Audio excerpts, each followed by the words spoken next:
Olá, Motolama na área. Outro dia, recebi um folheto que é um código de conduta recomendado aos praticantes de off-road de Portugal. Esse folheto foi emitido pelo ICNF, que é o órgão lá de Portugal que cuida de ecologia e de preservação dos parques.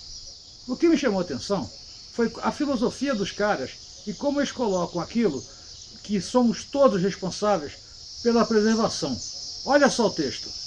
O Instituto da Conservação da Natureza e das Florestas somos nós, consigo gerindo o patrimônio natural e florestal, envolvendo os atores do desenvolvimento territorial nas medidas e ações de conservação da natureza e de gestão da floresta. O ICNF somos todos nós. O legal é que no final eles frisam bem, o ICNF somos todos nós. Mas por que isso é interessante? Porque aqui no Brasil, o pessoal verde execra o pessoal de moto. Mas por que essa radicalização? Acredito que boa parte dessa radicalização tem a ver com a polarização que assola o país hoje em dia. E para completar, ainda tem os haters. Para quem não conhece o termo, hater é uma palavra de origem inglesa que significa odiadores ou aqueles que têm ódio. Na internet eles classificam como haters aqueles que só fazem criticar e xingar. Pois é, essa posição radical dos verdes vai um pouco por aí. Pelo que mostrei ali na frente, a convivência entre verdes e praticantes de trail em Portugal é mais amena. Aqui que temos mais espaço, mais verde, mais preservado, os caras são mais radicais. Mas por que tem que ser assim? Vamos falar hoje de ecologia e de preservação. Motolama começando agora. Minha moto venenosa vai passando lá na roça e as vaquinhas furiosas. Olá, sou Arlindão, piloto de rally e enduro e nas horas vagas editor do Motolama. Antes de entrar no tema principal desse vídeo, quero mostrar uma coisa que aprendi. Uma das coisas que mais me estressa na manutenção das motocicletas é a tal da parte elétrica. Ô trem ruim de consertar.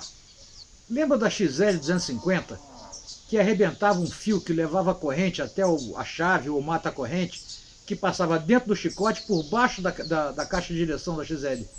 Aquilo arrebentava e era uma África para conseguir consertar aquilo. Aliás, era uma África de conseguir achar onde estava o defeito. Mas aí, outro dia eu recebi um vídeo de um Thiago Monteiro. Não sei de onde recebi e não sei de onde ele é. Mas ele tem um canal no Instagram chamado @MundoThiagoMonteiro. Vale a pena visitar. E pelo que vi, o cara entende muito de mecânica prática de motocicleta. Pois é, mas o tal vídeo dá uma dica fantástica, olha só. Esse vídeo é uma dica de ouro, então vai ver nessa novela. O cliente chegou com essa gambiarra no fusível falando que todas as vezes que colocava o fusível a motocicleta queimava. Colocava, queimava, colocava, queimava. Então vou mostrar como que eu faço para resolver esse problema em questão de 5 minutos. Pois para quem não é ninja pode demorar até um dia para conseguir descobrir esse defeito. Então eu faço assim, ó. Eu coloco uma lâmpada no lugar do fusível.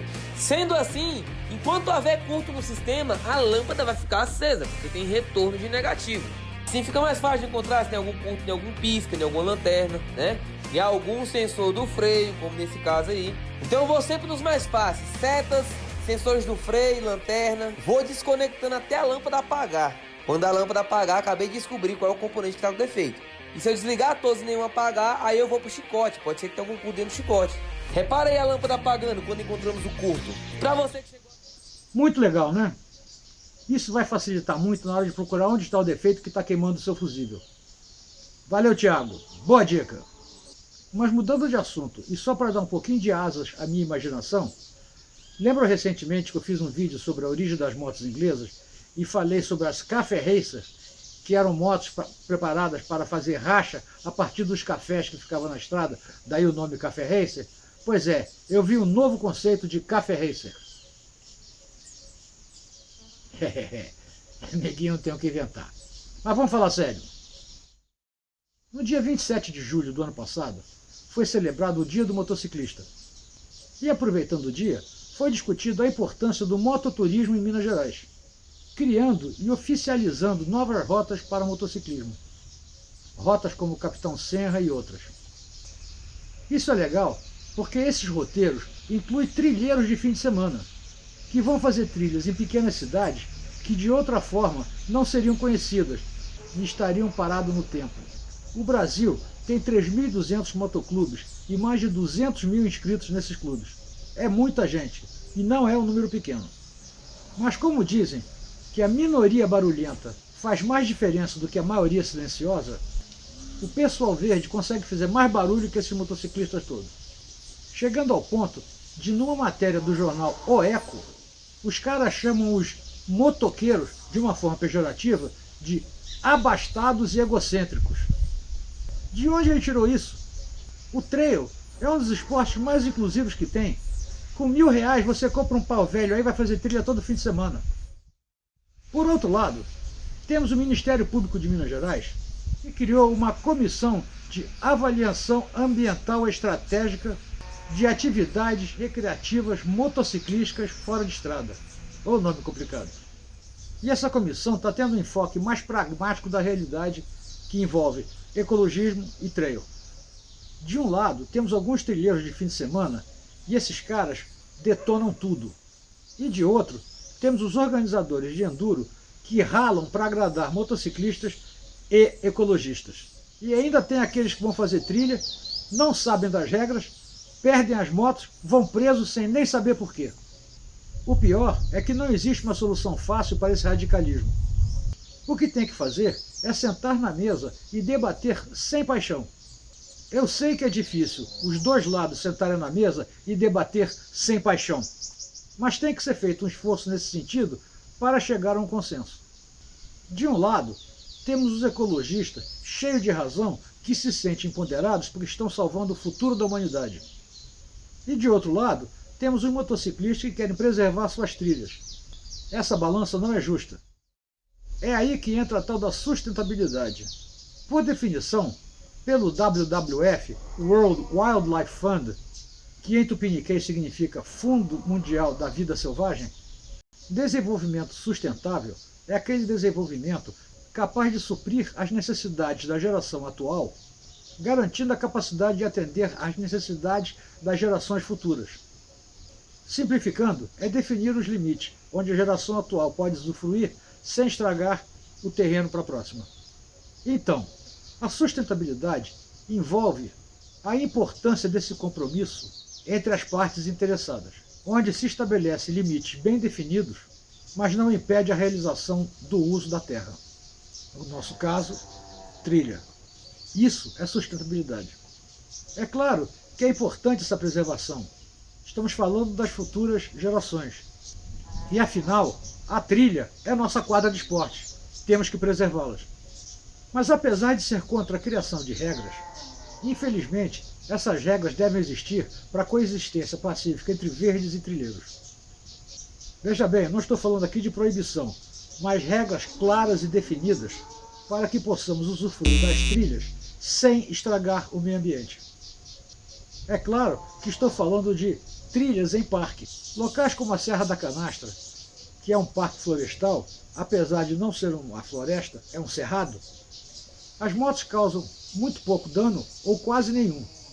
Mas de um jeito ou de outro, criando regras para uso do tipo aqui pode, ali não pode, tem que fazer assim, tem que fazer assado, resolve o problema de forma que todos possam curtir o belo visual da Serra da Canastra. Gozado, isso às vezes nos faz sentir um cheirinho de discriminação.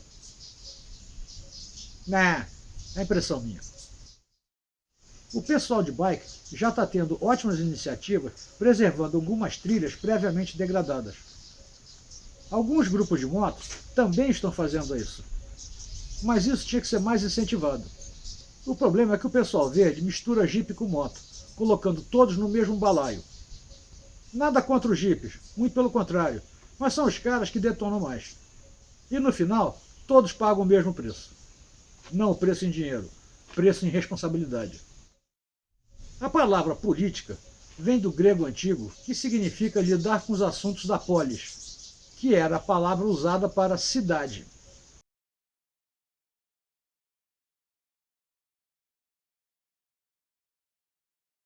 Só para iluminar, a Grécia Antiga era composta por várias cidades e estados, e não um país único como hoje.